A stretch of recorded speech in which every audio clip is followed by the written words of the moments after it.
તો કલોલમાં ઇફકો પ્લાન્ટના 50 વર્ષની ઉજવણીનો કાર્યક્રમ કેન્દ્રીય સહકારિતા મંત્રી અમિતભાઈ શાહનું નિવેદન સામે આવ્યું છે।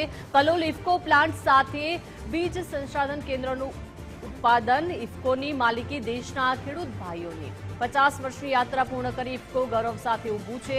કોર્પોરેટ કંપનીને શરમાવે તેવી કામગીરી ઇફકોએ કરી છે। દુનિયાભરની સહકારી સંસ્થાઓમાં ઇફકોનો ડંકો વાગ્યો છે અને ઇફકોએ અનેક પ્રકારના રિસર્ચ અને ડેવલપમેન્ટના કામ કર્યા છે।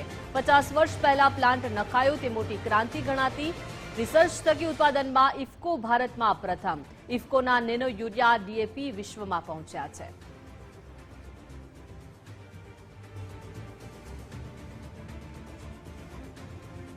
आज 50 વર્ષની ગૌરવપૂર્ણ યાત્રા પૂરી કરી ઇફકો અહીંયા ગૌરવ સાથે ઊભું છે અને મને વિશ્વાસ છે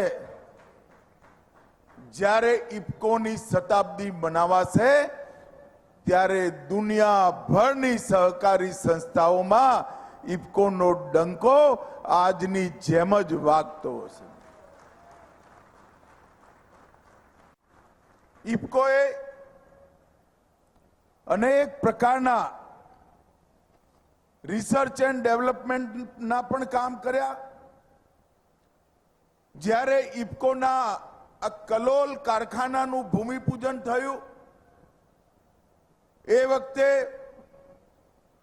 એ વખતના જમાનામાં 50 વર્ષ પહેલા એક મોટી ક્રાંતિ ગણાતી હતી અને જ્યારે સમય બદલાયો nano urea nano DAP nano liquid urea liquid DAP એના માટે રિસર્ચ કરી પ્રયોગો કરી સિદ્ધિ મેળવી અને ઉત્પાદનમાં બદલવાની વાત આવી ત્યારે પણ સમગ્ર ભારતમાં ઇફકો એક નંબરે રહ્યું।